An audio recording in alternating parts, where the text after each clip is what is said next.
السلام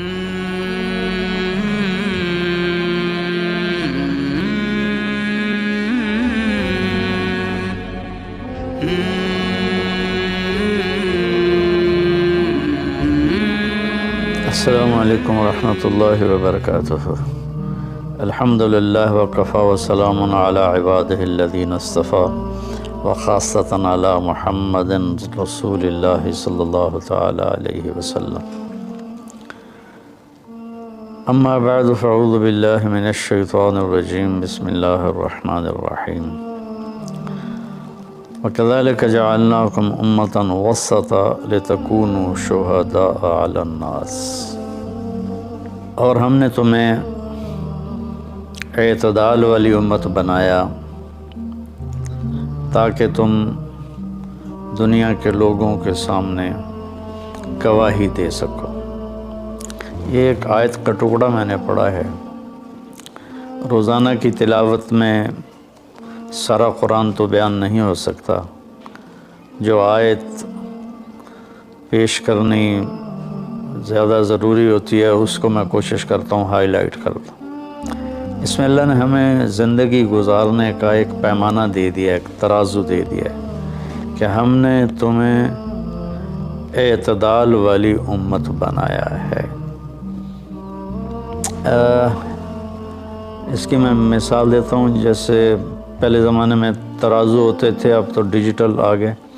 تو ترازو ہوتے تھے تو اس میں نا ایک کانٹا ہوتا تھا یہاں ایسے کر کے، اور ادھر دو پلڑے ہوتے تھے۔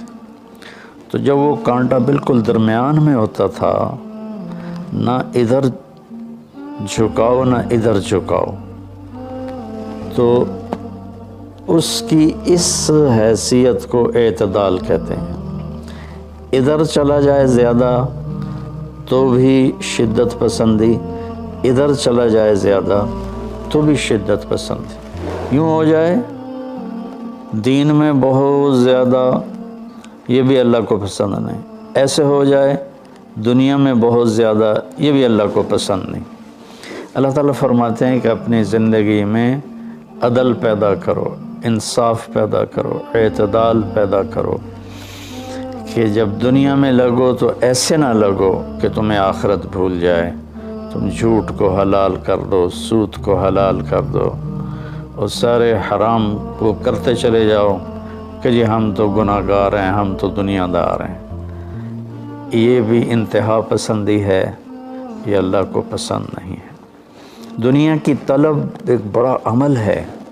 اللہ کے نبی کا فرمان ہے، من طلب الدنیا حلالا، جس نے رزق حلال کمایا، جس نے دنیا کو حلال راستے سے طلب کیا، اس میں جھوٹ نہیں، اس میں دھوکہ نہیں، فراڈ نہیں، اس میں سود نہیں، اس میں ظلم اور زیادتی نہیں، اس میں وعدہ خلافی نہیں، کسی غلط چیز کی تجارت نہیں، شراب بیچتا ہے یا ڈرگز بیچتا ہے، نسل کو برباد کرتا ہے۔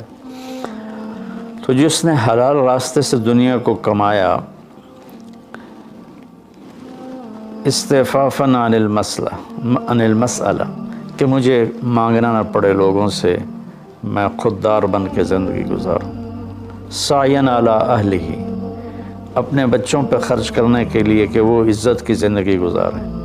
تعطفاً علی جارہ، اپنے آس پاس کے غریب لوگوں پر خرچ کرنے کے لیے، جو صبح بازار جاتا ہے اور اپنی جاب پر جاتا ہے، اپنی مزدوری پر جاتا ہے، وہ ریڈی پر بیٹھتا ہے یا بہت بڑے پروجیکٹ کے آفس میں بیٹھتا ہے، اگر یہ چار باتیں اس کے اندر ہیں، حلال کماتا ہے، جابین رشوت نہیں لیتا، غلط کام نہیں کرتا، کسی کی فائل نہیں روکتا، بچوں پہ خرچ کرنے کے لیے اور پڑوسیوں کو نوازنے کے لیے، غریب پڑوسیوں پر خرچ کرنے کے لیے، اور سوال سے بچنے کے لیے، جو دنیا کو کماتا ہے۔ تو اب آپ خوشخبری سنیں، لقی اللہ تعالی یوم القیامہ وجہہ مثل القمر لیلۃ البدر، قیامت کے دن وہ اللہ سے ایسے ملے گا کہ اس کا چہرہ 14ویں رات کے چاند کی طرح چمکتا ہوگا۔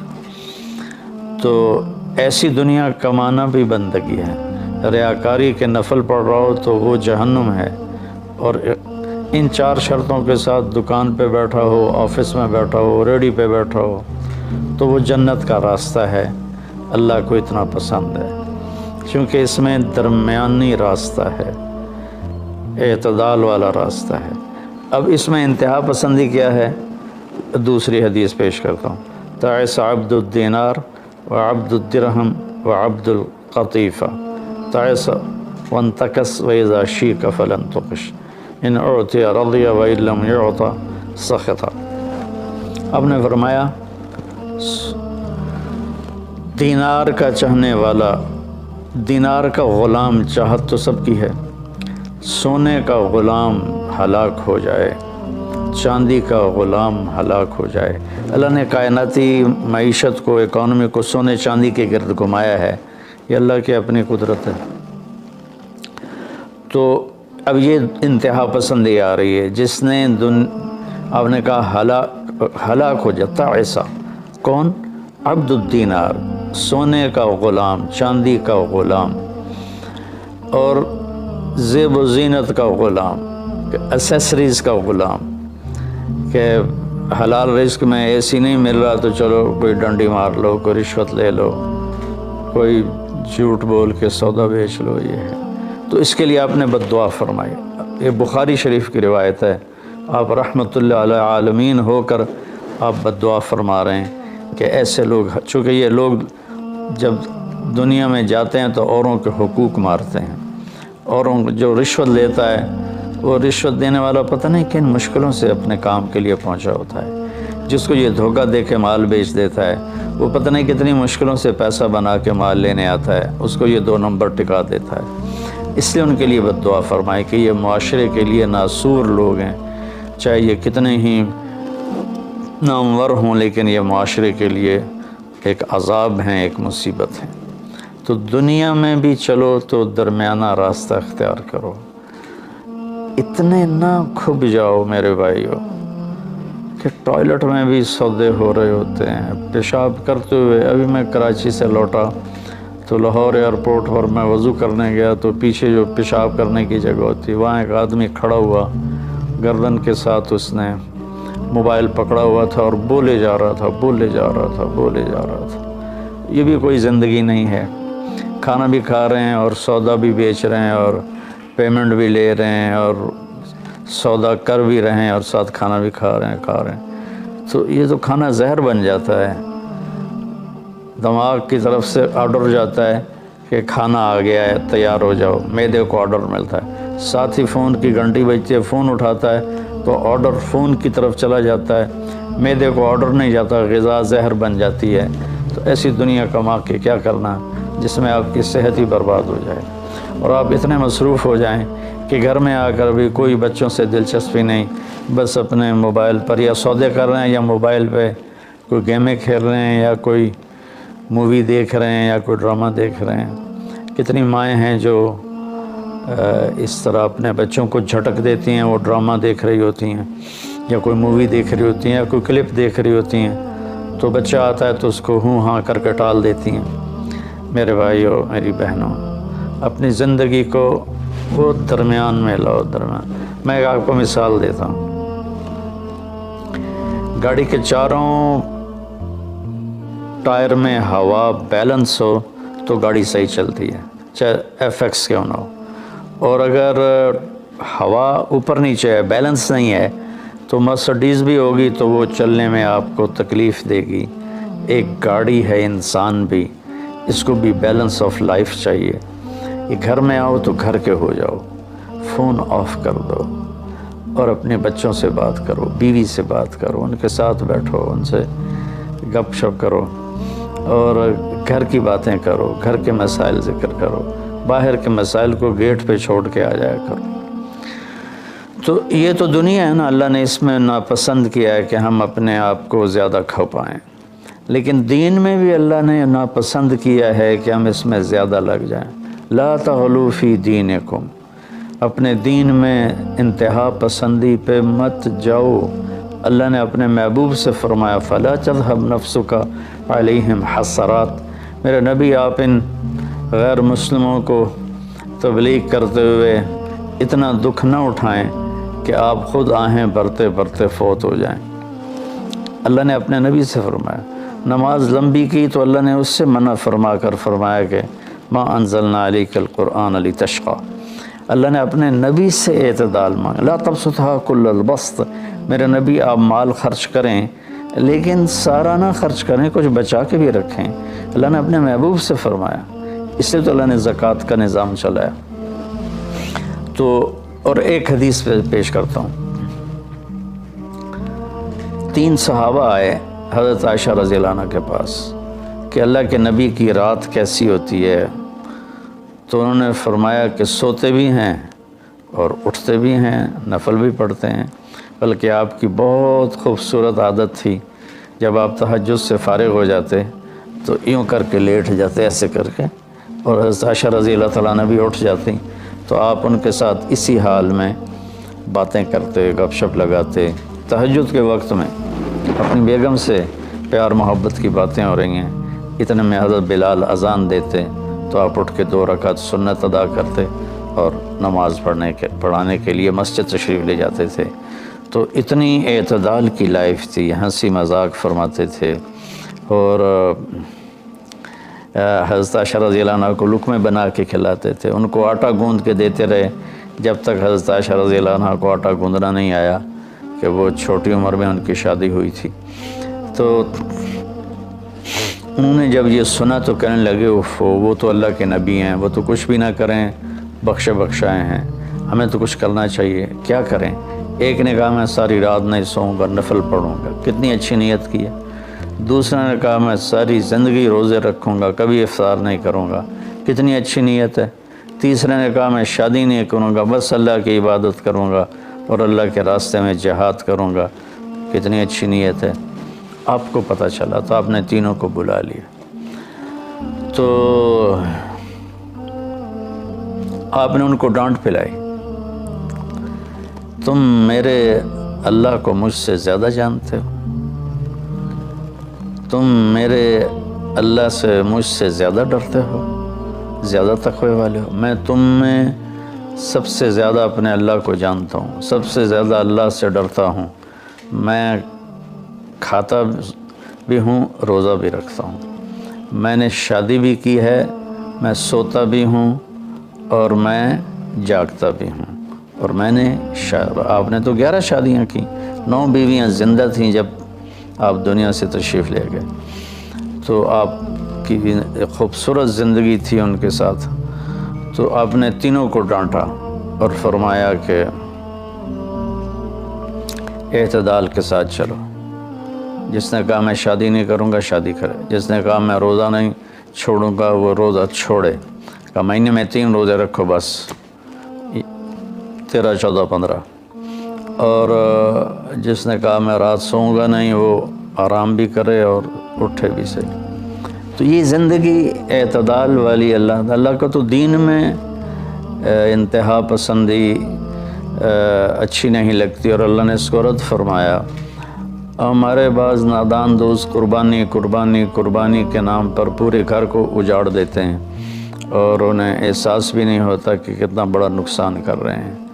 سب سے بڑا تقاضا اسلامی تاریخ میں جنگ بدر کا ہے، اس سے بڑا تقاضا قیامت تک نہیں آئے گا، کہ جن کے بارے میں اللہ کے نبی کی وہ گواہی ہے جو قیامت تک کسی کے لیے نہیں، ان تہلک هذه العصابة فلن تعبد، میرے رب اگر آپ نے اس جماعت کو ہلاک کر دیا تو پھر آپ کا نام لینے والا کوئی نہیں بچے گا۔ اتنی بڑی گواہی 313 کی، اور یہ اتنا بڑا تقاضا تھا اور اتنا بڑا یہ اس وقت اہم اور ضروری کام تھا۔ آپ نکلے اور ذوالحلیفہ 7 میل دور ہے، جب وہاں پہنچے تو حضرت عثمان اور اسامہ رضی اللہ عنہما کو آپ نے واپس بھیج دیا کہ آپ کی بیگم حضرت رقیہ رضی اللہ تعالیٰ عنہ وہ حضور صلی اللہ تعالیٰ علیہ وسلم کی دوسرے نمبر کی بیٹی تھیں، حضرت زینب پہلے نمبر پر، حضرت رقیہ دوسرے نمبر پر، ام کلثوم تیسرے نمبر پر، حضرت فاطمہ چوتھے نمبر پر۔ تو بیمار ان کو چیچک نکل آیا تھا، تو ان کو وہاں سے واپس بھیجا کہ جاؤ تم رقیہ کی تیمارداری کرو۔ وہ جنگ بدر میں شریک نہیں ہوئے، میرے نبی نے واپس کیا، لیکن جنگ بدر کے شریک صحابہ میں ان کا نام لکھوایا، دونوں کا۔ جب ہم بدری صحابہ کی فہرست کھولتے ہیں تو اس میں اسامہ اور عثمان رضی اللہ عنہما دونوں کا نام ذکر ہے، اور مال غنیمت میں ان کا حصہ بھی رکھا آپ نے۔ اتنے بڑے تقاضے کو آپ نے بیوی کی بیماری کی وجہ سے پیچھے کر دیا اور ان دونوں کو واپس بھیجا، اور رقیہ رضی اللہ عنہ کا انتقال ہو گیا۔ جب آپ واپس تشریف لائے تو وہ دفن ہو چکی تھی، تو آپ نے ان کی قبر پہ جا کر دعا فرمائی۔ تو میرے بھائیوں، دین میں بھی اعتدال ہو، دنیا میں بھی اعتدال ہو۔ یہ رہبانیت تو نصارہ عیسائیوں میں تھی کہ شادی نہیں کرنی، نہانا نہیں، بال نہیں کٹوانے، نوخن نہیں صاف کرنے، پہلے، اب نہیں، پہلے جو قدیم عیسائی مذہب تھا۔ تو طبیعت میں اتنی شدت، غیر فطری زندگی، پھر وہ دوسرے طریقے سے اپنی خواہشات کو پورا کرتے تھے، تو اس سے میرے نبی نے روکا۔ بعد میں ایک ٹرینڈ چل گیا کثرت عبادت کا، لیکن وہ کوئی معیار نہیں ہے کہ فلاں بزرگ سے انہوں نے 40 سال عشاء کے وضو سے فجر کی نماز پڑھی، اور فلاں بزرگ سے انہوں نے 30 سال عشاء کے وضو سے فجر کی نماز پڑھی، اور فلاں بزرگ سے وہ 25 سال جنگل میں پھرتے رہے۔ بھلا یہ بھی کوئی دین ہے جو پیش کیا جائے؟ ہمارا دین تو پوری دنیا کو پیش کرنے کے لیے ہے، ان الدین عند اللہ الاسلام۔ اب اسلام ہی ایک مذہب ہے جو باقی ہے اپنی صحیح معنی میں، تو ہمیں پیش کرنا ہے لوگوں کو، یہ تو ہم اپنوں کو پیش نہیں کر سکتے کہ 25 سال جنگلوں کی خاک چھانتے رہے۔ یہ تو رہبانیت سے بھی کوئی آگے کی چیز ہے، لیکن یہ ان کی بزرگی کے طور پہ بیان کیا جاتا ہے۔ ایک بزرگ تھے، اپنے بالوں کو رسے سے باندھ لیتے تھے، رسہ اوپر چھت میں لٹکا ہوتا تھا، تو جب نماز پڑھتے پڑھتے ان کو نیند کا جھٹکا آتا تو وہ ایسے ہوتے تو وہ بالوں کو زبردستی جھٹکا پڑتا، جس سے وہ ان کی آنکھ کھل جاتی اور پھر نفلوں میں شروع ہو جاتے۔ یہ تو میرے نبی کے حکم کے خلاف ہے۔ آپ نے فرمایا تم میں کوئی عبادت میں لگے جب تک وہ بشاشت ہے اور اس کو نیند نہیں، جب نیند کا سمجھے غلبہ ہو رہا ہے نفل چھوڑ کے جا کے سو جائے۔ تو بعد میں یہ ایسی چیزیں پیدا ہوئیں کہ سارا سال روزے رکھنا، اور کبھی ایسا کہ ساری رات جاگنا، یہ کوئی دین نہیں ہے، یہ وہ دین نہیں ہے جسے ہم پیش کر سکیں۔ ایک بزرگ کا انتقال ہوا تو میں تعزیت کے لیے گیا، تو ان کے بیٹے بتانے لگے کہ ہمارے والد صاحب صبح 3 بجے اٹھ کے نیچے اپنے کمرے میں آ جاتے تھے جہاں مریدین آتے تھے اور باقی جو ان کے اپنے علمی کام ہوتے تھے، اور رات 11 بجے واپس جاتے تھے۔ ساری زندگی یہ معمول رہا۔ یہ کوئی قابل ذکر بات نہیں ہے جس کو ہم بطور ایک نمونہ پیش کریں۔ میرے نبی نے اپنی زندگی کو 4 حصوں میں تقسیم کیا ہوا تھا، ایک حصہ لوگوں کے لیے، ایک بیوی بچوں کے لیے، ایک اپنی ذات کے کاموں کے لیے، آپ اپنے کپڑے خود دھوتے تھے، 9 بیویاں تھیں، آپ اپنے کپڑے خود دھوتے تھے، اور ایک حصہ آپ نے رکھا ہوا تھا اللہ کے لیے۔ تو آپ سے زیادہ مشکل لائف کسی کی نہیں، آپ سے زیادہ بڑا ذمہ دار کائنات میں کوئی نہیں۔ آپ نے زندگی کو 4 حصوں میں ڈیوائیڈ کیا ہوا تھا۔ تو اگر ہم دنیا میں لگتے ہیں تو حلال حرام بھول جاتے ہیں، جھوٹ سچ بھول جاتے ہیں، دھوکہ دیانت کو بھول جاتے ہیں، اور دین میں لگتے ہیں تو بچے بیوی بھول جاتے ہیں، اپنے کام کاروبار بھول جاتے ہیں۔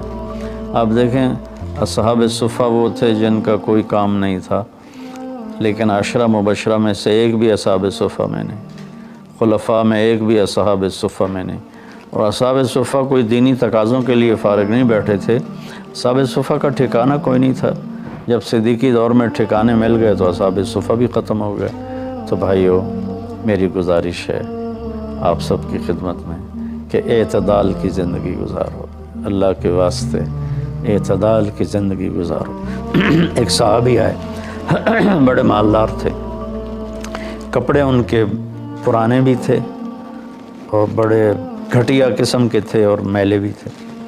آپ نے ان سے فرمایا کیا ہوا، غریب ہو گئے ہو؟ کہا جی نہیں۔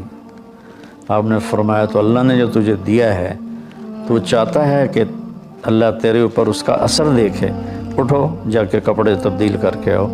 آپ نے ان کو واپس بھیجا، ان کے کپڑے تبدیل کروائے۔